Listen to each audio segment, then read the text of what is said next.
મિત્રો જય શ્રી કૃષ્ણ સીતારામ। શું હાલે છે જુઓ, અમે વાડીએ ખીચડી મિક્સ ખીચડીનો પ્રોગ્રામ કરી છી। તો જુઓ આ બધી તૈયારી થઈ ગઈ છે।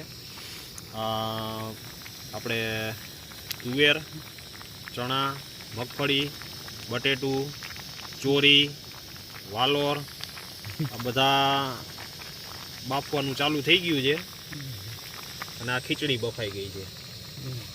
અને લીલોતરીમાં બધું મરચાં છે, ડુંગળી છે ને ટમેટું, આદુ, આ લીલા ધાણા આ બધી તૈયારી થઈ ગઈ છે। હવે આ